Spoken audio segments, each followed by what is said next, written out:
going on, sports fans here at the Dynasty podcast? It's a weekly checkup on how things are going with the league. I'm about to get on my boat right there. That's my main boat, and that's the boat that follows the main boat. It takes me to another boat. So I'm going to be living it up. And once I win fantasy and win all that money this year, I think I might buy myself a bigger boat, which would be even cooler and more fun to do. So I hope you guys enjoy all that.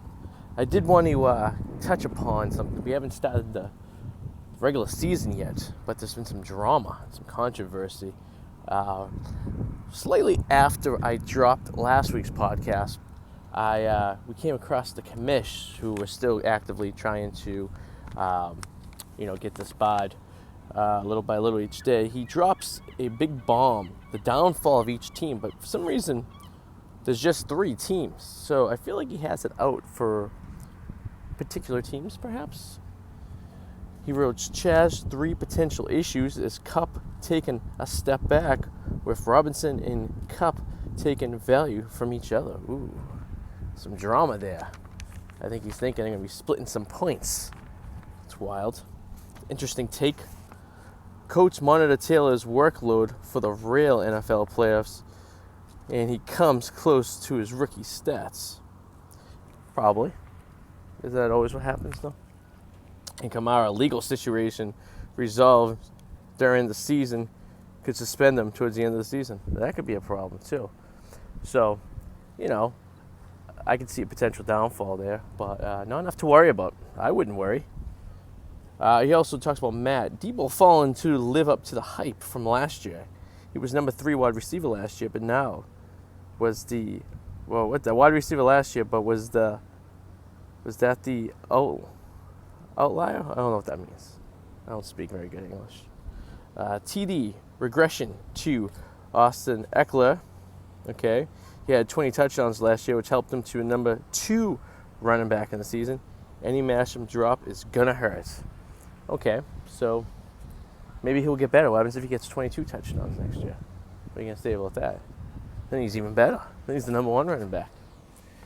I'm gonna sit down. It's getting a little wild out here. Another point he was saying is the running back depth is beginning to slow down. Ekeler has missed games in the last 2 seasons, while he does have Stevenson. It looks like works in backfield for fantasy teams. I'm having trouble reading. Well, if you look at this, for some reason it printed like almost invisible. So it's not working. I got the sun in my eye. I gotta get back on my boat. I have a crew of like 33 that work the boat, basically, and I have a full-time masseuse on the boat. So I could have been doing this podcast while I was on there, but they were cleaning the hypothermic chamber that I installed there. So we're having some issues going on here. TJ, tight ends everywhere. Yeah. I mean, who doesn't like a tight end? Or a wide receiver, for that matter, if you know what I mean. Having 2 of the top 5 tight ends in the league is a great problem to have, but the team needs to have both to be great in order to win. Andrews has more catches last year than targets in the previous years. Wide receiver 3 between comeback players DJ Clark and Robert Woods, both players coming off injuries. Well, that's true. Yeah. What are you going to do? That's the life. That's fantasy football. Whoa, Jesus. Almost lost the notes in the Atlantic Ocean. As for the matchups, everything seems to be the same. It says I have a 48% chance of beating my first game here. I think that's more of a 48% chance of me losing. If you want to ask me. Everything seems pretty even. Nothing's really changed. Game of the week to look forward to is the Tommy team versus the Soccer Cuties. That one's separated by fractions of a point. So that's one I would keep an eye on out if you're out there. Below of the week is probably going to be the Cheeseburger Lockers versus second place for life. But it's fantasy football. Anything can happen. So hope you guys enjoy this. And we'll see you guys next week with some more updates. It's almost game time. We are about 2 weeks away. It'll be 2 weeks from tomorrow. We'll be kicking that football off.